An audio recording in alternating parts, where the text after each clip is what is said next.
ब्रह्म पुराण स्वर्ग और नरक में ले जाने वाले धर्माधर्म का निरूपण। पार्वती जी ने पूछा, भगवन सर्वभूतेश्वर देव दानव वंदित विभो, मुझे मनुष्य के धर्म और अधर्म के विषय में संदेह है। देव, आप उसका समाधान कीजिए। देहधारी जीव सदा मन, वाणी और क्रिया रूप त्रिविध बंधनों द्वारा बंधते हैं। फिर किन साधनों से किस प्रकार उनकी मुक्ति होती है, यह बताइए देव। किस स्वभाव से, कैसे कर्म से अथवा किन सदाचारों एवं सद्गुणों से संसार के मनुष्य स्वर्गलोक में जाते हैं? शिवजी बोले, देवी, तुम धर्म और अर्थ के तत्व को जानने वाली और निरंतर धर्म में तत्पर रहने वाली हो। तुम्हारा प्रश्न सब प्राणियों के लिए हितकारी और उनकी बुद्धि को बढ़ाने वाला है।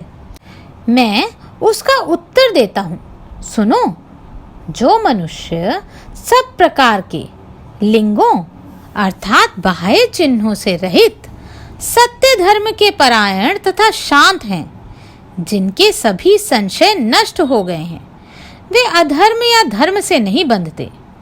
जो प्रलय और उत्पत्ति के तत्वज्ञ, सर्वज्ञ, सर्वदर्शी और वितराग हैं, वे पुरुष कर्मों के बंधन से मुक्त हो जाते हैं।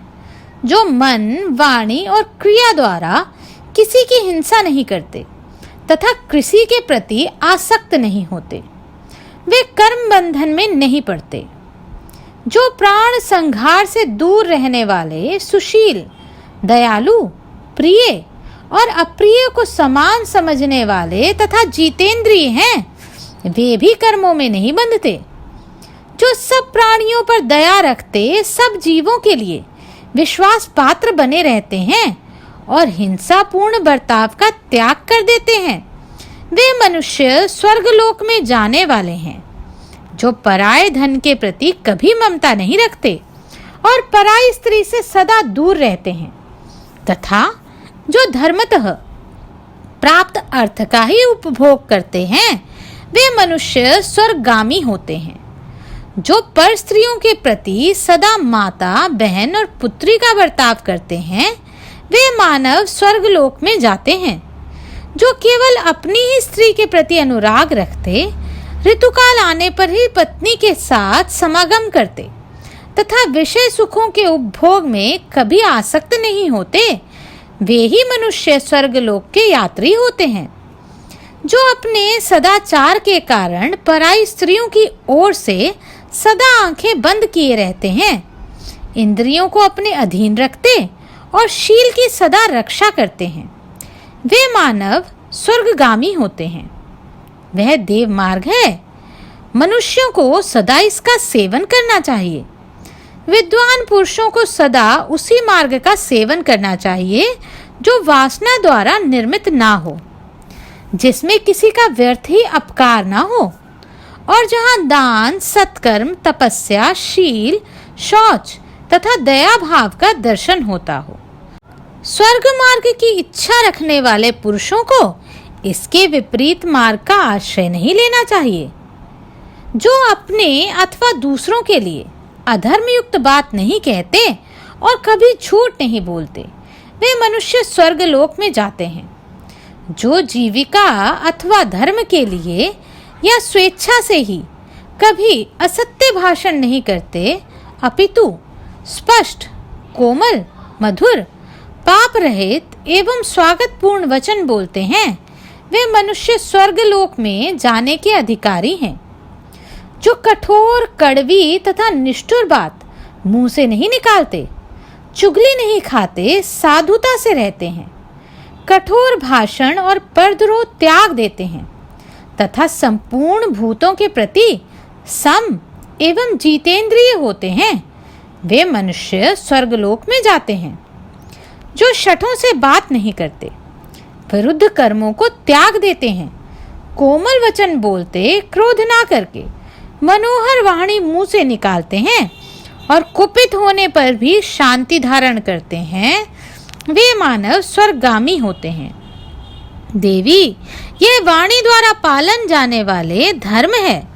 शुभ तथा सत्य गुणों वाले विद्वान मनुष्य को सदा इसका सेवन करना चाहिए। कल्याणी, मानसिक धर्म से युक्त मनुष्य सदा स्वर्ग में जाते हैं। मैं उनका वर्णन करता हूँ, सुनो। निर्जन वन में रखे हुए पराय धन पर जब दृष्टि पड़े, उस समय जो मन से भी उसे लेना नहीं चाहते वे स्वर्गगामी होते हैं। इसी प्रकार जो पराई स्त्रियों को एकांत में पाकर मन के द्वारा भी कामवश उन्हें नहीं ग्रहण करते, जो शत्रु और मित्र को सदा एक चित्त से अपनाते, शास्त्रों का अध्ययन करते, पवित्र एवं सत्य प्रतिज्ञ होते और अपने ही धन से संतुष्ट रहते हैं, जिनसे दूसरों को कष्ट नहीं पहुंचता और जिनके चित्त में सदा मैत्री का भाव बना रहता है, जो सब प्राणियों पर निरंतर दया भाव बनाए रहते हैं, वे मनुष्य स्वर्गलोक में जाने के अधिकारी हैं। जो ज्ञानवान, क्रियावान, क्षमावान, सुहृद, प्रेमी, धर्माधर्म के ज्ञाता और शुभाशुभ कर्मों के फल संग्रह के प्रति उदासीन रहते हैं, जो पापियों को त्याग देते हैं, देवताओं और द्विजों की सेवा में संलग्न रहते एवं गुरुजनों के आने पर खड़े होकर उनका स्वागत करते हैं, वे मानव स्वर्गलोक में जाते हैं। देवी, जो लोग शुभ कर्मों के फल स्वरूप स्वर्ग मार्ग पर जाते हैं, उनका मैंने वर्णन किया। अब तुम और क्या सुनना चाहती हो?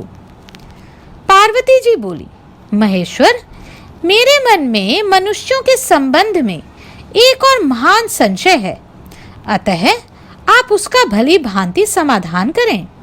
प्रभो, मनुष्य किस कर्म से इस पृथ्वी पर बड़ी आयु प्राप्त करता है और किस कर्म से उसकी आयु क्षीण हो जाती है? आप कर्मों के परिणाम का वर्णन करें। शिवजी बोले, देवी, कर्मों का फल जैसे प्राप्त होता है उसका वर्णन करता हूँ, सुनो। मृत्युलोक में सब मनुष्य अपने अपने कर्मों का फल भोगते हैं। जो मनुष्य सदा हाथ में डंडा लेकर दूसरों के प्राणों का संहार करता, सर्वदा हथियार उठाकर प्राणियों की हिंसा किया करता, सब जीवों के प्रति निर्दय बना रहता, सदा सबको उद्वेग में डालता, कीट और पतंगों को भी शरण नहीं देता और अत्यंत निष्ठुरतापूर्ण बर्ताव करता है, वह नरक में पड़ता है। इसके विपरीत जो धर्मात्मा होता है, उसे अपने स्वरूप के अनुरूप ही गति मिलती है। हिंसक नरक में और अहिंसक स्वर्ग में जाता है। नरकगामी मनुष्य नरक में पड़कर अत्यंत दुस्सह एवं भयंकर यातना भोगता है। जो कोई कभी उस नरक से निकलता है, वह यदि मनुष्य योनि में आता है तो भी वहां उसकी आयु बहुत थोड़ी होती है। देवी, जो शुभ कर्म करते हुए जीवन व्यतीत करता है, प्राणियों की हिंसा से दूर रहता है, जो शस्त्र और दंड का त्याग करके कभी किसी की हिंसा नहीं करता, ना मरवाता है, ना मारता है और ना मारने वाले का अनुमोदन ही करता है, जिसका सभी प्राणियों के प्रति स्नेह है और जो अपने और पराये में समान भाव रखता है, ऐसा पुरुष सदा देव पद को प्राप्त होता है। देवी, वह अपने शुभ कर्मों से प्राप्त देवोचित सुख भोगों का प्रसन्नता पूर्वक उपभोग करता है। वह यदि कभी मनुष्यलोक में आता है तो उसकी बड़ी आयु होती है। वह बड़ी आयु वाले सदाचारी एवं पुण्यात्मा मनुष्यों का मार्ग है। जीवों की हिंसा का त्याग करने से इसकी प्राप्ति होती है। यह ब्रह्मा जी का कथन है। पार्वती जी ने पूछा, भगवान, कैसे शील और सदाचार वाला पुरुष किन कर्मों अथवा किस दान से स्वर्ग में जाता है? महादेव जी बोले, जो ब्राह्मण का सत्कार करने वाला तथा दीन दुखी और कृपण आदि को भक्ष्य भोज्य अन्न, पान एवं वस्त्र देने वाला है, जो यज्ञ मंडप, धर्मशाला, पौंसला तथा पुष्करिणी बनवाता है, मन और इंद्रियों को वश में करके शुद्ध भाव से नित्य नैमित्तिक आदि कर्म करता है। आसन, शैया, सवारी, घर, रत्न, धन, खेत की उपज तथा खेत आदि वस्तुओं का सदा शांत चित्त से दान करता है। देवी, ऐसा मनुष्य देवलोक में जन्म लेता है। वहां दीर्घ काल तक उत्तम भोगों का उपभोग करते हुए नंदन आदि वनों में अप्सराओं के साथ प्रसन्नता पूर्वक विहार करता है।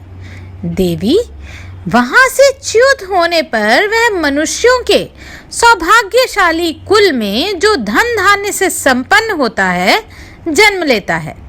वह मानव समस्त मनोवांछित गुणों से युक्त, प्रसन्न, प्रचुर भोग सामग्रियों से संपन्न एवं धनवान होता है। पार्वती, जो दानशील महाभाग प्राणी हैं, ब्रह्मा जी ने उन्हें सर्वप्रिय बतलाया है। इनके सिवा दूसरे मनुष्य ऐसे हैं जो देने में कृपण होते हैं। वे मूर्ख घर में रहते हुए भी किसी को अन्न नहीं देते। दीनों, अंधों, कृपणों, दुखियों, याचकों और अतिथियों को देखकर मुंह फेर लेते हैं। उनकी याचना करते रहने पर भी अनसुनी करके पीछे लौट जाते हैं। कभी किसी को धन, वस्त्र, भोग, स्वर्ग, गौ और भांति भांति के खाद्य पदार्थ नहीं देते। जो लोभी, नास्तिक और दान रहित होते हैं, वे अज्ञानी मनुष्य नरक में पड़ते हैं। काल चक्र के परिवर्तन से उन्हें जब कभी मनुष्य योनि में आना पड़ता है, तब वे निर्धन कुल में जन्म पाते हैं। बुद्धि भी उनकी बहुत थोड़ी होती है। यहाँ वे भूख प्यास का कष्ट सहते हैं। सब लोग उन्हें समाज से बहिष्कृत किए रहते हैं। वे सब भोगों से निराश हो पापपूर्ण वृत्ति से जीवन निर्वाह करते हैं। उनका जन्म ऐसे कुल में होता है जहाँ भोग सामग्री बहुत थोड़ी होती है, अतः वे अल्प भोग परायण होते हैं। देवी, इस प्रकार दान न करने से मनुष्य निर्धन होते हैं। उनसे भिन्न अन्य मनुष्य दंभी और अभिमानी होते हैं। वे मंदबुद्धि मानव आसन देने योग्य गुरुजन के आने पर उन्हें पीढ़ा तक नहीं देता। जिन्हें स्वयं किनारे हटकर जाने के लिए मार्ग देना उचित है, उनके लिए वे अज्ञानी मार्ग नहीं देते। जो लोग अर्घ्य पाने योग्य हैं, उनका वे विधि पूर्वक पूजन नहीं करते। उन्हें पाद्य अथवा आचमनीय भी नहीं देते। अभिष्ट एवं श्रेष्ठ गुरुजन से भी प्रेम पूर्वक वार्तालाप नहीं करते। अभिमान के साथ ही बड़े हुए लोभ के वशीभूत होकर वे माननीय पुरुषों का भी अनादर और बड़े बूढ़ों का तिरस्कार करते हैं।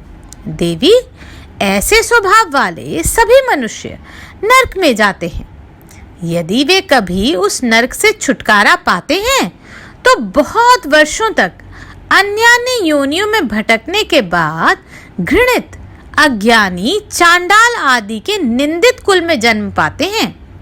गुरुजनों और वृद्ध पुरुषों को संताप देने वाले लोगों की यही गति होती है।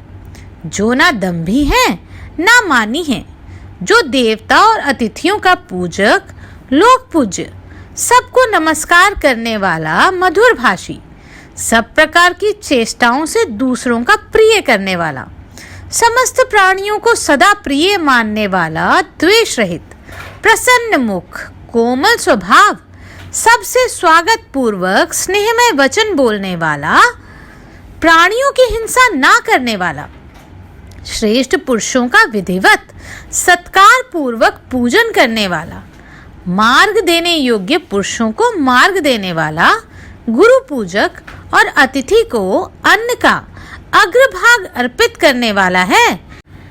ऐसा पुरुष स्वर्ग में जाता है। मनुष्य अपने किए हुए कर्मों का फल स्वयं ही भोगता है। यह साक्षात ब्रह्मा जी का बताया हुआ धर्म है, जिसका मैंने वर्णन किया है। जिसका आचरण निर्दयता पूर्ण होता है, जो सब प्राणियों के मन में भय उपजाता है, हाथ पैर रस्सी डंडा ढेला खंबा अथवा अन्य साधनों से जीवों को कष्ट देता है, हिंसा के लिए उद्वेग पैदा करता है, जीवों पर आक्रमण करता और उन्हें उद्विग्न बनाता है, ऐसे स्वभाव और आचरण वाला मनुष्य नरक में पड़ता है। वह यदि काल क्रम से मनुष्य योनि में जाता है तो अधम कुल में जन्म लेता है, जहां उसे नाना प्रकार की बाधाएं और कलेश सहन करने पड़ते हैं। वह अधम मनुष्य अपने किए हुए कर्मों के फलस्वरूप सब लोगों का द्वेष पात्र होता है।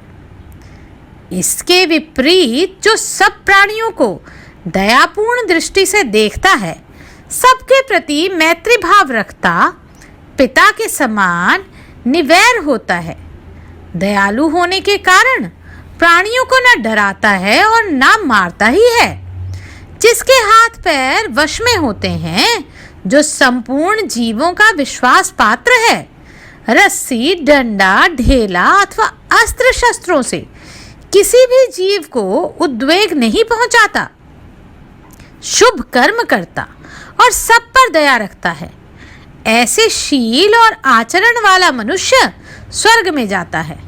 वहां देवताओं की भांति वह दिव्य भवन में आनंद निवास करता है। वह यदि पुण्य क्षय के पश्चात मृत्युलोक में आता है तो मनुष्यों में कलेश रहित एवं निर्भय होता है। वह सुख से जन्म लेता और अभ्युदयशील होता है, सुख का भागी तथा उद्वेग शून्य होता है। देवी, वह साधु पुरुषों का मार्ग है, जहां किसी प्रकार की बाधा नहीं है। पार्वती जी ने पूछा, भगवन, कुछ मनुष्य ऊहापोह में कुशल दिखाई देते हैं, अतः कृपया बताइए किस कर्म से मनुष्य बुद्धिमान होते हैं तथा जो लोग जन्म से ही अंधे, रोगी तथा नपुंसक देखे जाते हैं, उनके वैसे होने का क्या कारण है? कृपया बताने की कष्ट करें। महादेव जी बोले, जो लोग वेदवेता, सिद्ध तथा धर्मज्ञ ब्राह्मणों से प्रतिदिन शुभाशुभ कर्म पूछते हैं और अशुभ का त्याग करके शुभ कर्म का सेवन करते हैं, वे इस लोक में सुख से रहते और अंत में स्वर्गगामी होते हैं। ऐसे लोग जब फिर कभी मनुष्य योनि में आते हैं तब बुद्धिमान होते हैं। जिसका वेदा अध्ययन यज्ञ अनुष्ठान में सहायक होता है, वह कल्याण का भागी होता है। जो पराई स्त्रियों पर कुदृष्टि डालते हैं, वे उस दुष्ट स्वभाव के कारण जन्मांध होते हैं। जो दूषित मन से पराई स्त्री को निवस्त्र देखते हैं, वे पापी मनुष्य इस लोक में रोग से पीड़ित होते हैं। जो मूर्ख और दुराचारी मानव पशु आदि के साथ मैथुन करते हैं, वे मानव नपुंसक होते हैं। जो पशुओं को बांधे रखते और गुरु पत्नी गमन करते हैं, वे मनुष्य भी नपुंसक होते हैं। पार्वती जी ने पूछा, देवश्रेष्ठ, कौन सा कर्म अनिंद है तथा किसके करने से मनुष्य कल्याण का भागी होता है? महादेव जी बोले, जो कल्याण में मार्ग की इच्छा रखता हुआ सदा ब्राह्मणों से उसकी जिज्ञासा करता है, जो धर्म का अन्वेषण और गुणों की अभिलाषा करता है, वह स्वर्ग में जाता है। देवी, यदि कभी वह फिर मनुष्य योनि में आता है तो मेधावी और धारणा शक्ति से युक्त होता है। यह सत्पुरुषों का धर्म सबका कल्याण करने वाला है, अतः इसी पर चलना चाहिए। यह मैंने मनुष्यों के हित के लिए बतलाया है। पार्वती जी ने पूछा, भगवन, कुछ लोग व्रत और तप से भ्रष्ट एवं राक्षस के समान देखे जाते हैं और कुछ मनुष्य यज्ञपरायण दृष्टिगोचर होते हैं, यह किस कर्म विपाक का फल है? महादेव जी बोले, देवी, लोक धर्म के प्रतिपादक शास्त्र और प्राचीन मर्यादा को प्रमाण मानकर जो उसका अनुसरण करते हैं वे दृढ़ संकल्प एवं यज्ञ तत्पर देखे जाते हैं, परंतु जो मोह के वशीभूत हो अधर्म को ही धर्म बताते हैं वे व्रत और मर्यादा का लोप करने वाले मानव ब्रह्म राक्षस होते हैं। उन्हीं में से जो लोग काल क्रम से या फिर मनुष्य योनि में उत्पन्न होते हैं वे होम और वष्टकार से शून्य एवं मनुष्य में अधम होते हैं। देवी, मैंने तुम्हारे संदेह का निवारण करने के लिए यह मनुष्यों के शुभाशुभ कर्मों का निरूपण किया है।